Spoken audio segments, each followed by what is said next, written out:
Working Cows Podcast, episode 376. This episode is brought to you by the Patreon supporters. Welcome to the podcast that gives producers a platform to discuss and share paradigm-challenging practices. Practices that have increased the effectiveness of their operation and the joy that their families have received from this lifestyle.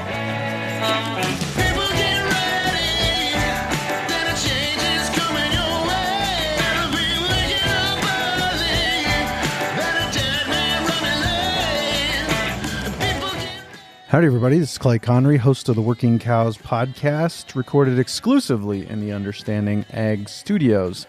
And this episode is brought to you by the Patreon supporters. It's a Friday bonus episode, so I like to give a little shout out to the Patreon supporters. Many of them have been with me for years on Patreon, and I'm closing in on 150 bonus episodes released to Patreon supporters. Last year, I sent out mugs, a set of 4 exclusive mugs that you can only get through Patreon, or if you're an advertiser of the podcast, sent out 4 of those to all of the Patreon supporters as a kind of annual thank you gift. If you're at $20 a month or more, you get a set of 4 gifts sent to you throughout the first year, and then an annual thank you gift after that. And then, of course, try to crank out a piece of bonus content in connection with every episode. So 10 to 15 minutes, sometimes a little less, but usually that or more, sometimes upwards of an hour. Sometimes when I've got a piece of recording equipment with me at a conference I'm attending, I'll record something there and throw it out as bonus content there. So shout out to the Patreon supporters. Thank you so much for your faithful support. It's been a real blessing to my family and I over the years. If you're interested in that, you can check it out at patreon.com/workingcows. Today on the podcast, I'm excited to share with you a recent talk I gave on one of Jared Sorenson's webinars, and I was honored to be a guest there and share a little bit of some things that I've been thinking about in the space of ranching, and that we should think more like entrepreneurs and think about trying to develop multiple streams of income and trying to think about, how many hours can this ranch realistically pay me to work per week and provide a good living for my family, and then filling in those gaps of what the ranch can't do with other streams of income. Maybe they're ranch-related streams of income, maybe they're not, but just thinking realistically about those things. So here's my talk on the Profitable Regeneration Masterclass. But before we get there, I did want to let you know that I will be a speaker on the Regenerative Legacy Summit coming up on August 13th, Tuesday, August 13th. I will be speaking at 11 a.m.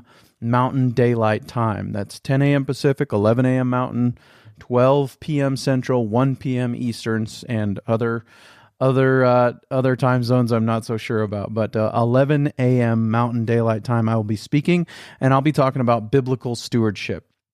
When we think about ranching according to God's design, what are we saying? What are some of the big things that we're saying? What are some of the major and important things that we are saying? So if you're interested in that subject, please tune in live at 11 a.m. Mountain Daylight Time, Tuesday, August 13th, and I will be speaking at the Regenerative Legacy Summit, hosted by Jared Sorenson. So looking forward to that opportunity. Links to all that, of course, will be on the show notes page for today, workingcows.net/376. workingcows.net/376. You can find a link to register for the Regenerative Legacy Summit, and my portion of that will be 11 a.m. Mountain Daylight Time, August 13th, Tuesday, August 13th, 2024. We'll see you then. So here is my talk on Jared Sorenson's Profitable Regeneration Masterclass.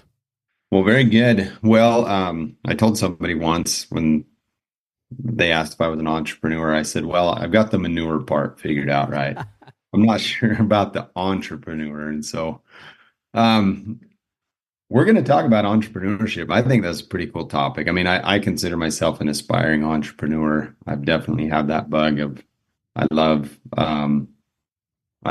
not only myself creating businesses and serving our fellow man, but I also love to see young people start off with a dream and be able to make a business and monetize that. And it bugs me that so many dreams out there are squashed. When other people, well-meaning people, say, just go get a job, go to school, get a job. And I think that, if we study the cycles of history, we're in a cycle now where that is somewhat obsolete. And entrepreneurship is kind of what we need to be able to create leaders to lead us through, these kind of turbulent times, these uncharted waters. And so I'm grateful that you're willing to talk about this, and I really look forward to this presentation. So let's jump right in. Sure. Yeah. Well, Jared, thank you so much for the opportunity. I really appreciate it. It's an honor to be here. And what is an entrepreneur? I think if we're going to talk about ranchers as entrepreneurs, we should start by defining our terms and making sure we're all speaking the same language here. And this is a nerdy definition. I borrowed this. You can't really steal things from anarcho-capitalists because they don't believe in the idea of intellectual property. And the guy who came up with this is an anarcho-capitalist, and so I don't feel like I'm stealing it. I just borrowed it. But he said that an entrepreneur is an individual deploying heterogeneous capital resources in pursuit of money profits. And as I put that into rancher language, I say that we're using multiple streams of income in pursuit of profit. I think that's really what sets entrepreneurs apart to me. It's the business startup. It's that starting something from scratch, but then it's also diversifying the streams of income so that it's not just one thing that we're getting income coming to us from. And so, for example, in my life, I am a pastor by trade. There's a salary attached to that. I am a podcaster. There is income now, as I just said. Took me 5 years when most people do it in 3. But there's income that is related to that. My wife and I and my family, we manage a small postage stamp of grass that we bring in outside cattle for the growing season, and run a few of our own sheep. Somebody one time asked me at the sheep sale barn, "Aren't you the Working Cows podcast guy?" And I said, "Yeah, my sheep that I own and somebody else's cows. That's how we handle this." So I think Jared would appreciate that. So that's kind of another stream of income for us. And even within the podcast, we've got generous supporters through Patreon. Some of them stuck with us for years, and we have that as a stream of income too. So, there are a few income streams that I couldn't live without right now, but all of them together mean that we've got opportunities that we wouldn't have otherwise. And I think that's part of it, right? We're getting those multiple streams of income coming into our resource base and deploying them further investment. I think that's another thing that sets entrepreneurs apart. Rather than just taking money and building a massive savings account, they take that money and they invest it in something else. They try to grow something, either invest in someone or start another business. That's another business we started was selling sea salt for livestock. And so that's an experiment. We're investing some time and some resources into that, and some materials and some equipment into making that business work. And we'll talk a little bit more about that as we go forward. But that's kind of what an entrepreneur is. And now I want to caveat this next slide because we're going to talk about what is a rancher. And this is going to be the most boring definition for a rancher that you've ever read, and we'll come back around to that at the end. But what is a rancher? A rancher is an individual that raises calves or lambs to be marketed to the next person in the chain of custody on the way to being consumed as protein, right? And this is just the most generic definition of what a rancher is. If you were lucky enough to find somebody on the street in a city somewhere who knew what a rancher was, this is kind of maybe in the line of what they're thinking of when they think of rancher. And we'll talk a little bit more about what that is a little bit later, flesh that out a little bit more. But I mentioned earlier that it's multiple streams of income, right? And just think about the multiple streams of income that are available to a rancher as a manager of land, animals, money, and people. Just think about all of the streams of income that are available to a rancher. And we look at this just out of the cow itself, you've got calves, you've got cows, and you can sell those cows as culls, or you could sell them to someone else as replacement cows, right? You've got yearlings, you got replacement heifers, you've got bulls, you could sell those as culls or seed stock. And then I think that when we start to think like an entrepreneur, we start to look at those as potential streams of income. And we're not just selling our calves when everybody else is selling them. We're not just selling our cull cows when everybody else is selling them, right? We preg check in November and boom, we sell them. Well, we're free market people, right? If we're entrepreneurs, we're free market people. And free market, the base principle of the free market is that supply and demand determines the price, right? And so if we're selling our supply when everybody else is, that means that there's going to be less demand for the supply that's available, and the price is going to be lower. So if we think just for a little bit about when we sell calves, when we sell culls, when we sell replacements, and sell them when everyone is looking for them, then we're able to command top dollar for those animals. And so I just think about it for just a second before we start to say, oh, we're just going to do this like our neighbors do, and we're not going to have cows standing around here after they're preg checked open. Well, do the math. Look at it. How much does it cost me to keep that animal here? If I kept her here until the July 4th hamburger market hits in May and June, what kind of difference would that make? What would it be worth it? Would it be worth it to keep her that long? So just some of those things, we start to think differently about our streams of income and the streams of income available to us as rancher. But that's just the cows. Let's look at some others. And I know this slide's going to get a little bit messy, and forgive me for that, but I do want you to get a sense of the fact that there is way more going on in the average ranch than just we're selling calves. Right. There's more opportunities. There's more streams of income. There's more opportunity for us to sell something that somebody else wants when they want it, maybe even when they need it, and command a higher price for that item than might otherwise be the case. So we move from cows, and I said bovine because we're talking not just about cows, but also bulls and steers, and so being technical here. But we move from cows to beef, right? They go and they become beef. Well, we can think out of the box about that too, because it's not just the beef that we're selling. The earliest animals traded in this country were traded for their hides before they were traded for their beef, before they were traded for their meat, right? The Western animal trade in California,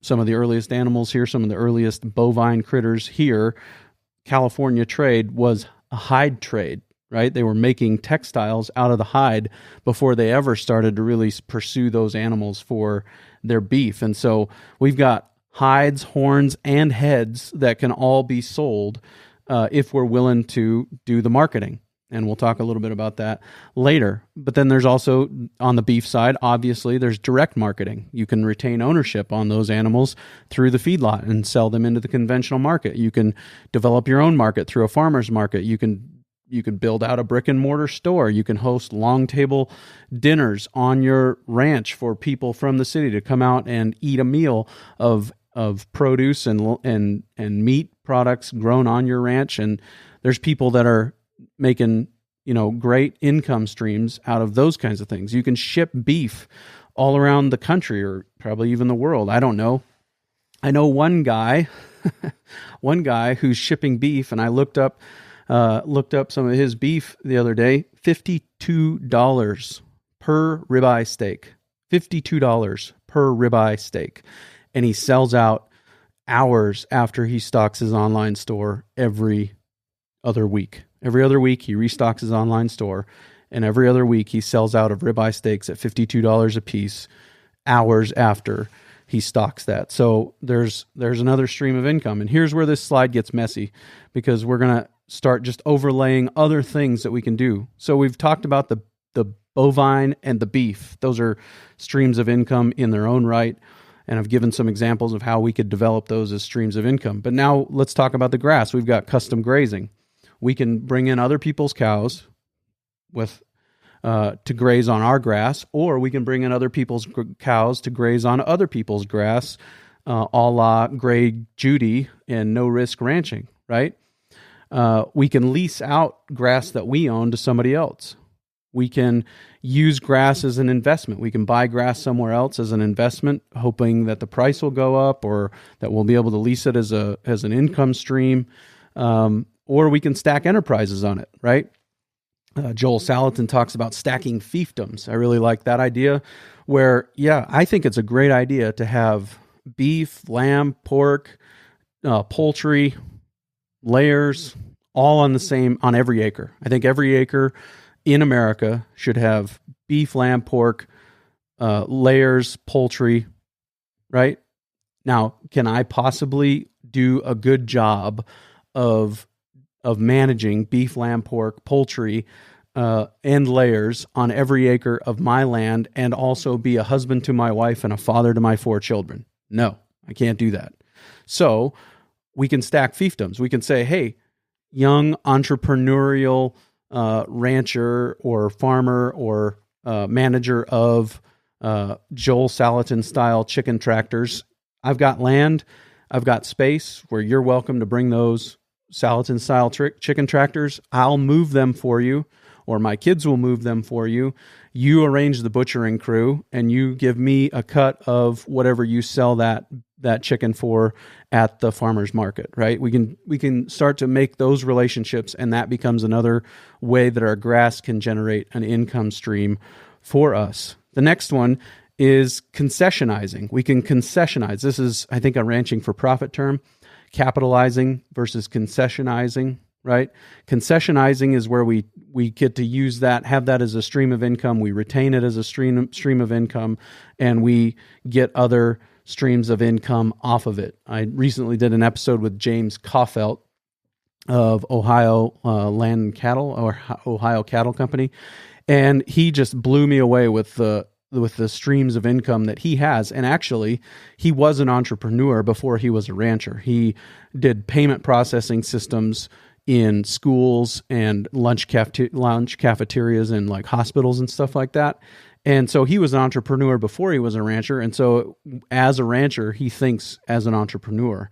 And so he's not doing all of these things, but these are all things that can be done. And I know there's squabbles, right? South Dakota just went through a huge fight over the CO2 carbon capture stuff. So I'm not saying right, wrong, or indifferent. I'm just giving you examples. CO2 capture, wind farms, solar. We can Indian leg wrestle later about whether or not those are good ideas or even genuine things that we should be doing, but they're options. They exist, right? There's hunting enterprises or on-farm experiences. You could do ranch tours if you want to be really invasive, or you could just say, hey, here's a quiet spot for you to come and read for a few days or journal or work on a project that you need some peace and quiet to work on. These are just examples of streams of income available to ranchers. Then there's capitalizing, is when you sell it, right? You concessionize it, you add some stream of income to the land itself and generate that stream of income that way. Capitalizing it is you sell it, and maybe you relocate, or maybe you sell a portion of it. If you're in a place where land is very overvalued, you could sell a portion of it and buy land in a place that's undervalued somewhere else, and maybe then open that up to a young manager to come in, and he can lease it from you and bring in cattle. And there's all kinds of options like this. And so some outside the box examples. Back to James Kaufelt. He's fish ranching. He is raising carp, and they're harvesting, or not carp, but I don't remember what species of fish it was, but he's raising a species of fish on the water on his ranch, and he is harvesting them for the caviar. And I can't remember, I think it was $15 an ounce for the caviar that's harvested out of these fish. And I think, each fish can produce quite a bit. And so it becomes a genuine income stream, right? And so we just have to be willing to think outside the box and approach things a little bit differently than our neighbors. And I'd encourage you to drop something in the chat if you can think of other things that I haven't mentioned here as streams of income, other things that people could do as a stream of income. And I think we shouldn't discount this horns, hides, and heads idea. There's lots of people out there who will pay top dollar for a nice longhorn steer head to mount on their wall. And so those become some pretty profitable critters to run, and then you can harvest the meat, sell it as ground beef, or maybe at marbles. I don't know. And then you can harvest that hide and the horns and the head, and all of those become income streams as well. So, Jared, you got any thoughts there? Yeah, classes and education on the ranch. Yeah, that's something that we're doing. So we had a fencing project today, and we had. What was there, 13 people out there with us?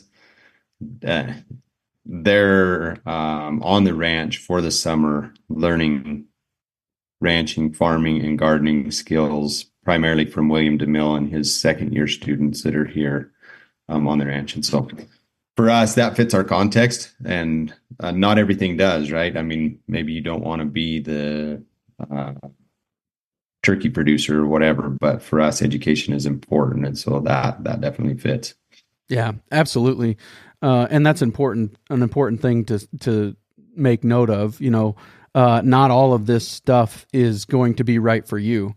I was talking to Dallas Mount, actually. I think it's going to be episode 373 of the Working Cows podcast. And he said, the most profitable, most successful benchmark ranches that they work with do 1, 2, or 3 things well. They do 1, 2, or 3 things well and at scale. And I think where we might try to do 7 or 8 things not very well, not at scale, sometimes they don't actually generate income, or the stress that they also generate isn't worth the income that they do generate, right? And so I'm a fan of it, right? Why does entrepreneurship matter? Because it breeds innovation, resiliency, and passion, right? If you are an entrepreneur, you are excited about what you're doing. You're excited about it. Nobody's making you do it. Nobody's holding a gun to your head. I can honestly say I live an incredibly blessed life. I would do everything I'm doing now. I would do everything I'm doing now without being paid to do it, right? And at different times, to varying degrees, I have done everything I'm doing now without being paid to do it, right? Now, is there anything wrong with making a profit? No, absolutely not. Making a profit enables you to take care of your family and be generous and save. And as the scripture says, leave an inheritance to your children's children, right? A righteous man leaves an inheritance to his children's children. So it's good. It's good to make money and to be profitable. And we're responsible for what we do with it, right?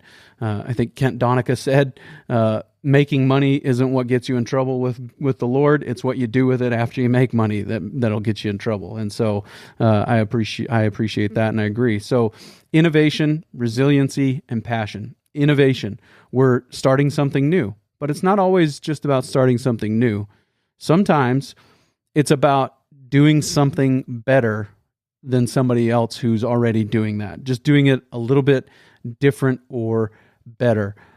Introducing a more comfortable buying experience to them than somebody who's already doing the same thing. I was watching some TED Talks in preparation for this on entrepreneurship, and one of them said that the failure rate for the first person into the marketplace is 47%. 47% of the first people to get to the market fail. Well, we always hear that being first to market is important. But he said the failure rate for those who are second to market but do that service or offer that product a little bit better, market it better, is 8%, right? And so it's not always just about being first to market. Sometimes it's about being a little bit better at whatever it is we're doing, marketing, just the buying experience, whatever it is we're doing. Sometimes it's just being a little bit better than other people who are doing the same thing at what we're doing. And then we see the success in that way. So innovation with an asterisk, right? And probably everything I'm going to say here today should have with an asterisk attached to it. But resiliency, multiple streams of income, right? Like I said, there are certain streams of income that we have as a family that we couldn't live without.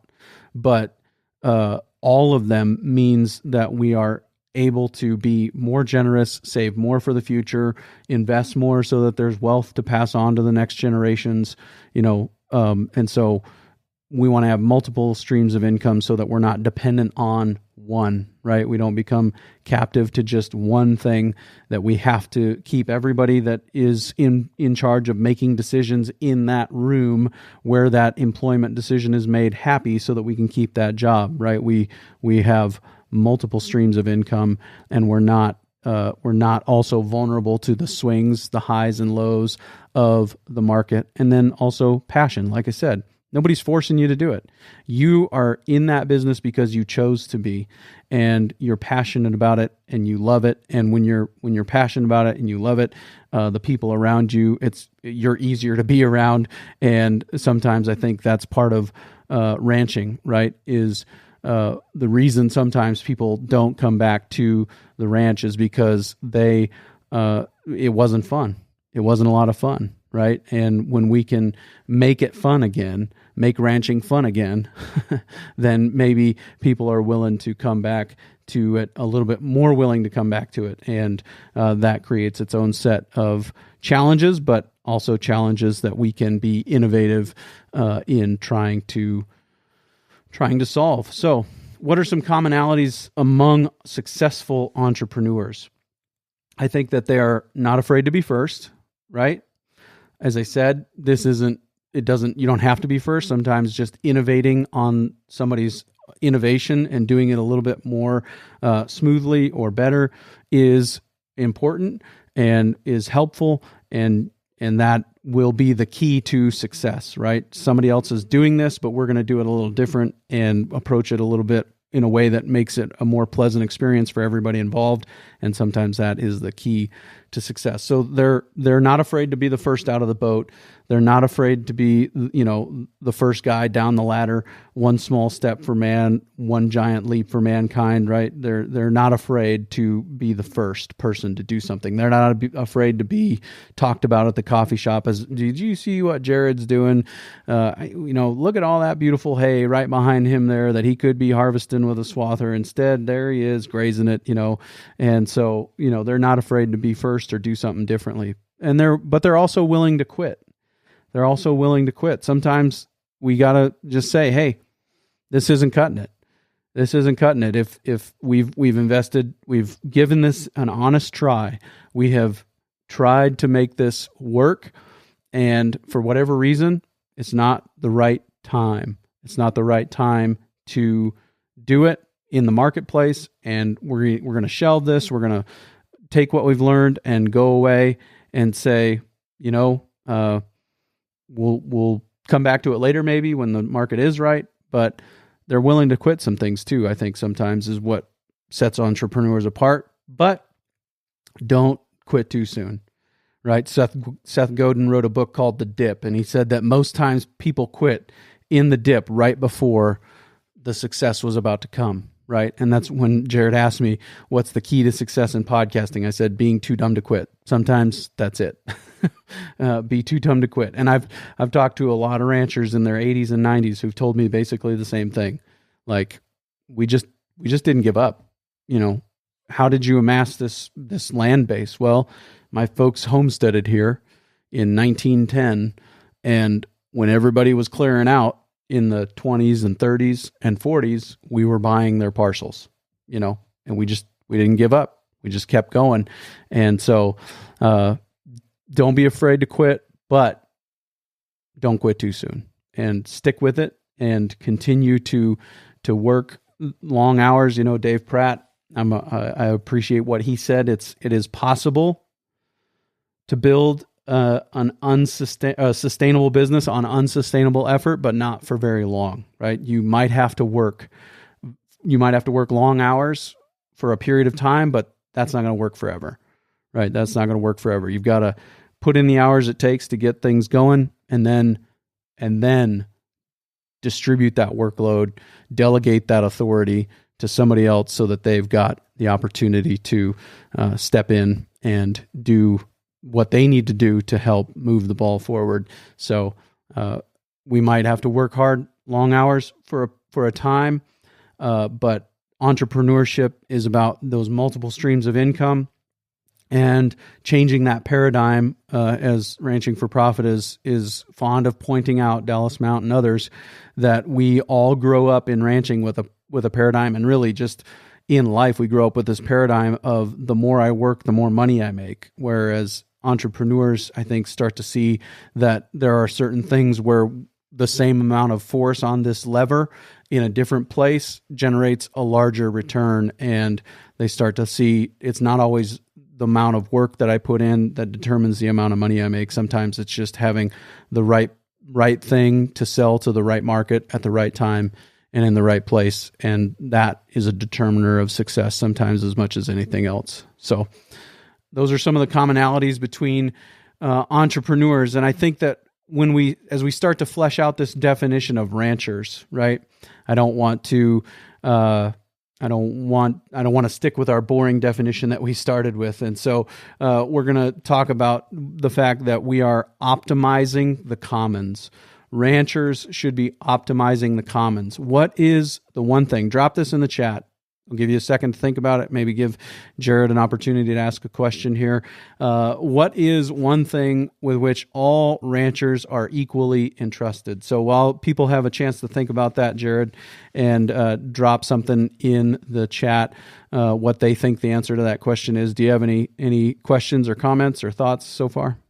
No, I think this is great. This is an awesome discussion, very timely.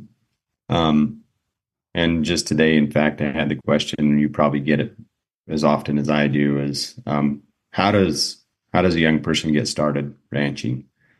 And I think, in a roundabout way, you're answering it, right? It's by doing these things. It's not by doing the business that Grandpa built.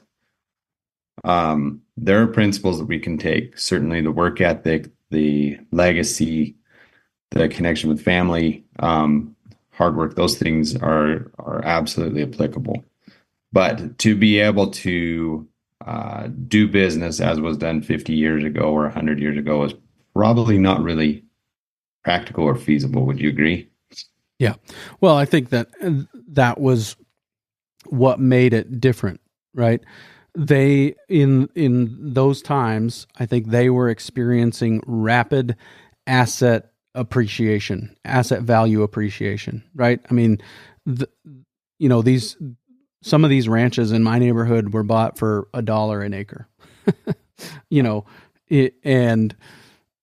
you'd be lucky to touch most of them for $800 an acre now.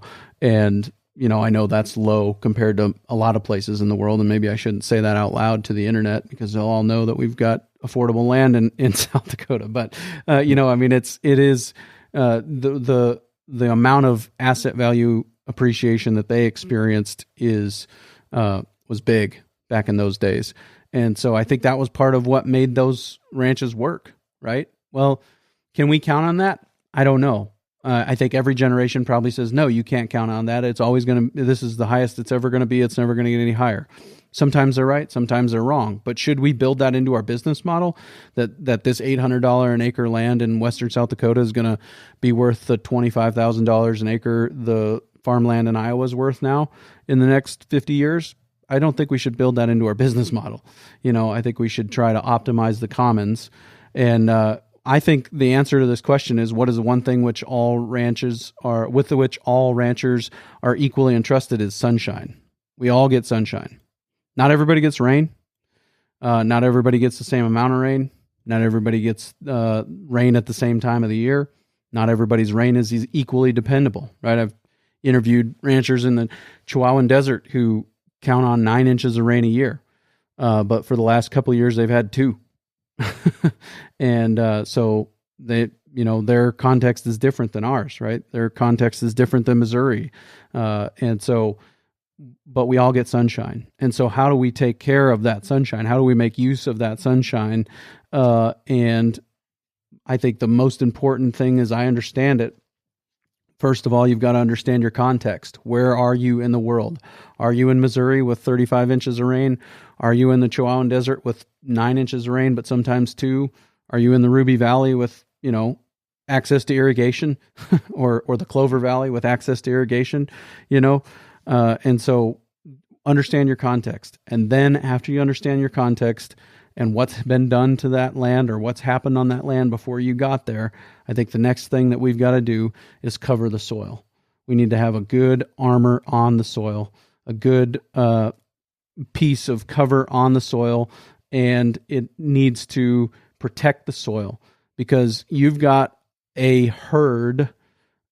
underground herd of microbes, and they work for you for free or for room and board. If you put a roof over their head and provide them with water, then they will work for you without pay other than those 2 things until they die, and they'll never take a sick day, and they'll never ask for vacation, and they'll never ask for a raise. Now, does that sound like an ideal employee to anyone else? Right? This is Steve Kenyon, credit to Steve Kenyon, told Jared I would tell him how I approach quoting people in public. Well, I heard a pastor one time say that all pastors are just thieves stealing from other thieves, right? We don't have original ideas, we just borrow from other people. And he said, so my rule is to name the person I am quoting for the first time in public. When I quote them, I name them. The second time I quote them, I say, you've heard it said. And then the third time I quote them, I say, I've always said.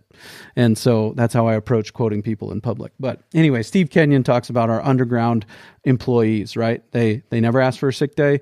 They never ask for a raise, and they work until they die. And they never ask for vacation, right? If we provide them with room and board, room is that thatch layer of armor on the soil. Board is the water in the soil that allows them to make their trades underground. And so we've got, just as an example, I know this is a dung beetle, but we've got all kinds of critters like this that that do that work for us. If we give them a place to do it, if we give them room and board, they will do that work for us, and they will continue to make things better under the soil. And as I understand it, through my work with Understanding Ag and others, we haven't found the upper limit. We haven't found the upper limit. It just keeps getting better, and it doesn't really stop getting better.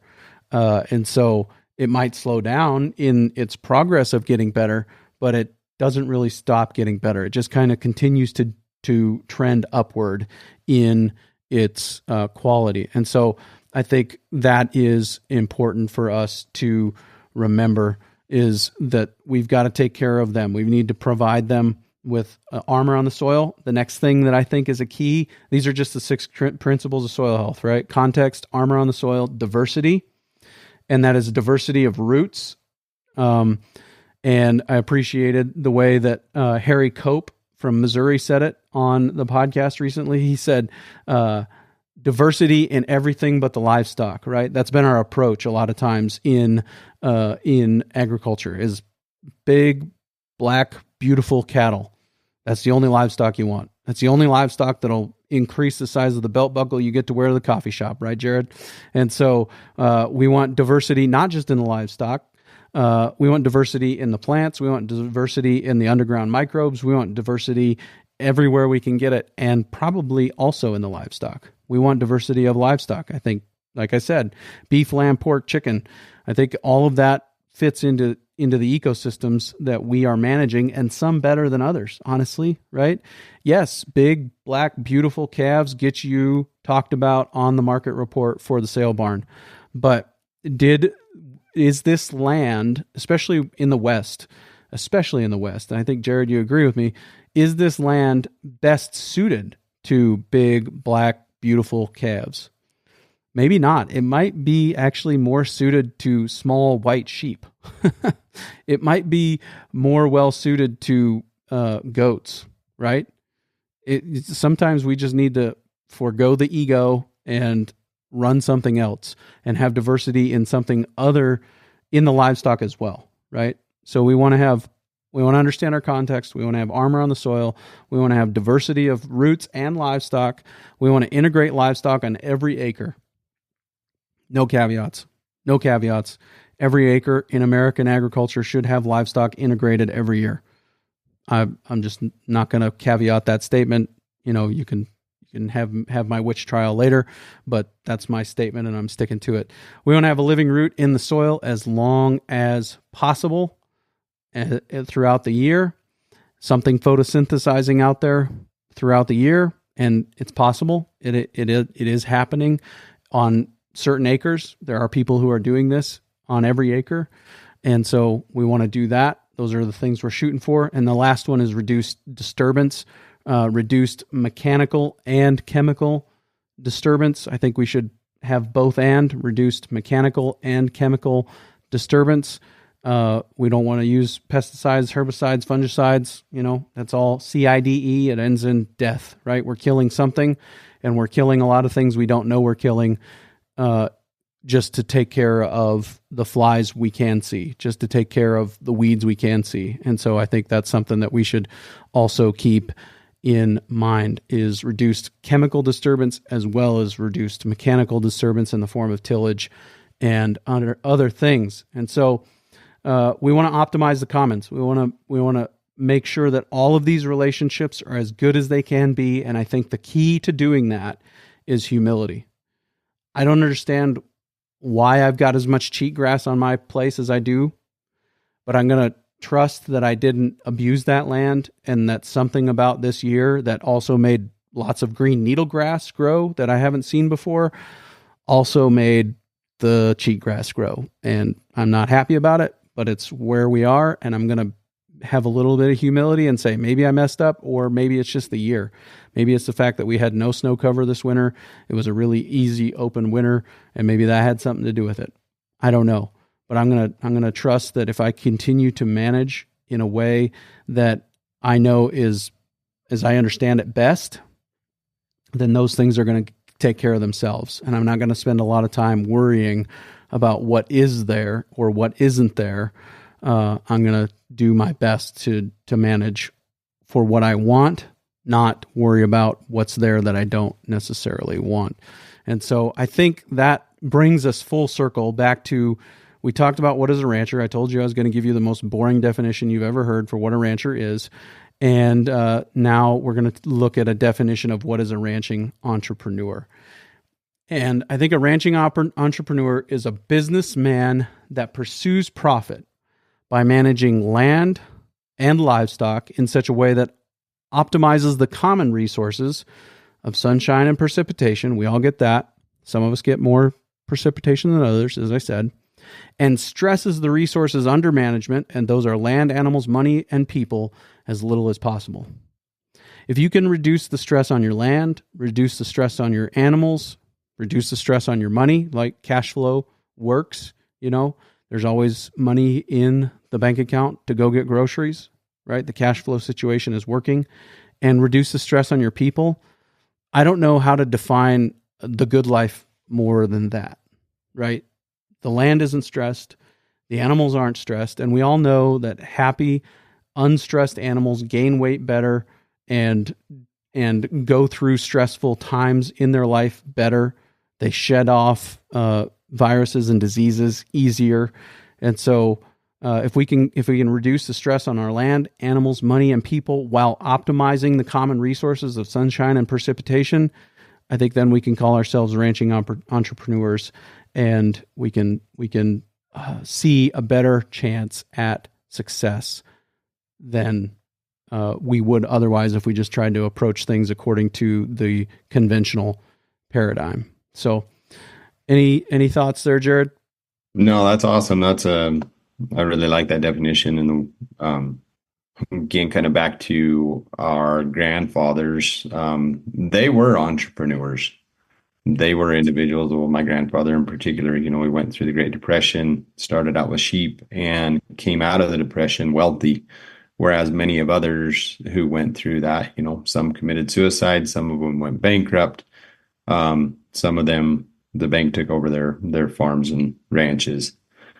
So you definitely have to apply these principles and talk a little bit more about that humility and contrast that with the hubris and the pride that we have of wanting to be right, and what the cost is of the ego or the pride that makes us, do certain things. Yeah. I've asked pretty much everyone I can think of to ask this question. Where are we at in understanding what's going on in the soil? And they're saying 5 to 10%. We understand 5 to 10% of what's happening under the soil.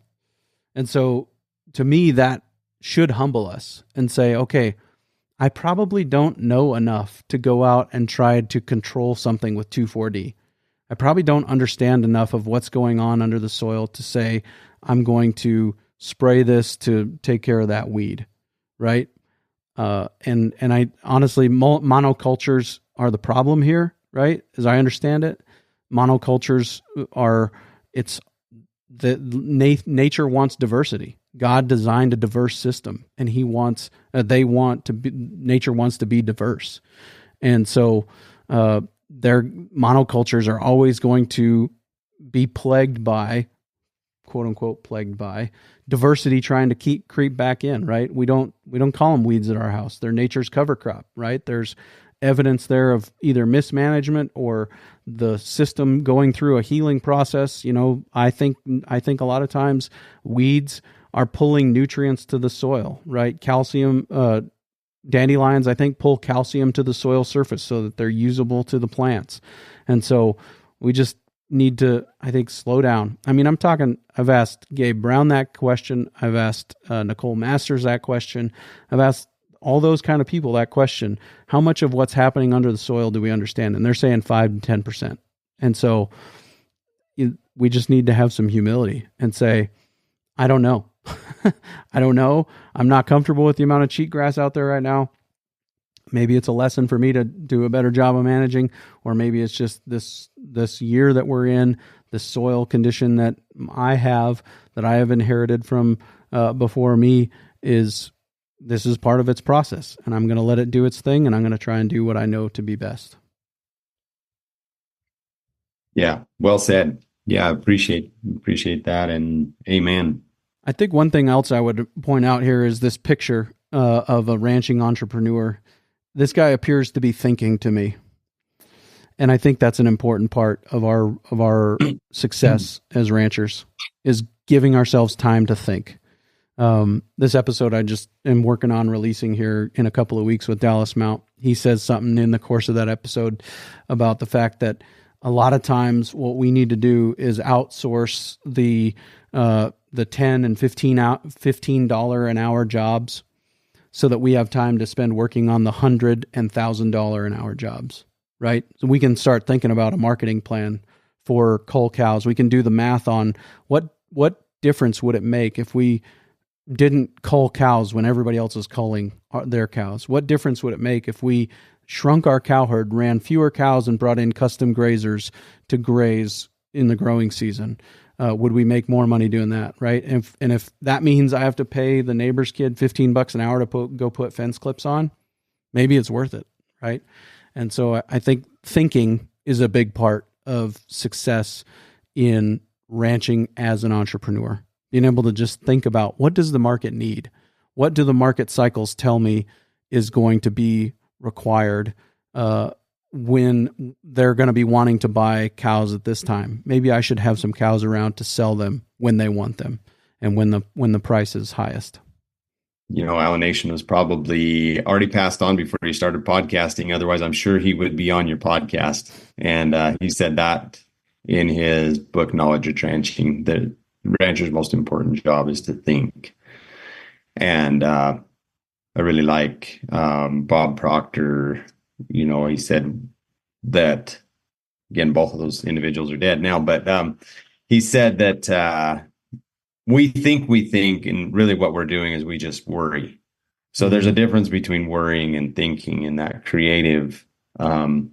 Einstein said, imagination is more powerful or greater than knowledge, and I think that's what thinking is it's stretching, and that's what all great innovators and entrepreneurs have done those things. They've looked at where things are, and they've said, okay, this, be content, as Bud Williams says. I'm quoting a lot of people that I really admire.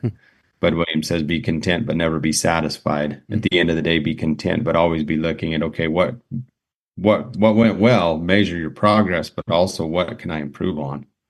Yeah. And so yeah, thinking, absolutely. That's what we want to promote at Ag Steward. And I think with the Working Cows podcast, right, is what you hope is that people will actually take the time to think and not just be stuck in that rut. Yeah.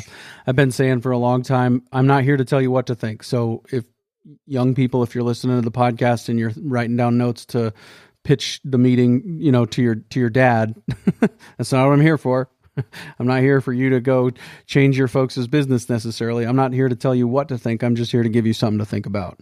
Right. And I just want to give you something to think about. And maybe that looks like a presentation to your dad about here's an opportunity that we could take advantage of. A couple things that come to my mind. Somebody recently, and I can't remember who it was, or I would quote them by name, because it's the first time I've quoted them in public, but they said that worry is just like praying that all your worst fears would come true. Worry is just praying that all your worst fears would come true. And so, submit yourself to God and pray and ask Him for His help and His guidance and His wisdom. The book of James says, if we ask for wisdom, God gives us wisdom generously. If we're His children, if we've come to Him on the basis of faith in Christ, then you're His child, and He delights to give you good and perfect gifts, and wisdom is one of those. If you come to Him and you ask Him for wisdom, He gives generously to you. And so godliness with contentment is great gain. I think that's 1 Timothy 6:6 or 6:10. I'm just feeding off of the quotes you are giving too. I think those are all things that we shouldn't discount either. Those should be part of how we think about managing our businesses, is the role that faith plays in these things. Absolutely. Yeah. Well, that's great. Well, I see you've got your contact information, but for those who are listening to the podcast, go ahead and tell them how to get a hold of you. Probably everybody knows, but let's plug it for those that might be first timers. Yeah. If I'm doing things right, every single episode that I've ever released is on one page at ranchingpodcast.com. And sometimes it takes me a day or two to get things updated on that page, but that's where you can go and find every episode that I've ever released, ranchingpodcast.com. And if you want to get a hold of me, 605-549-5401, leave a voicemail and I'll try to get back in touch with you. Yeah, this has been great, Clay. This has been awesome. Really appreciated that invite from Jared to share some of those thoughts and delve into some of those subjects. As I said in the opening, looking forward to being a guest on his Regenerative Legacy Summit live Tuesday, August 13th at 11 a.m. Mountain Daylight Time. Links in the show notes page to register for that at workingcows.net/376. Hopes to see you all there live. And as I said in the outro to the episode that came up earlier this week, looking forward to talking to Greg Christensen on the next episode of the Working Cows podcast. We will see you again real soon on the Working Cows podcast. We invite you to visit workingcows.net to subscribe to the show via iTunes or Stitcher. You'll also find detailed show notes pages, resources from our guests, and the industry leaders who have influenced them. For more ideas on putting your cows to work for you in a more profitable way, tune in next week.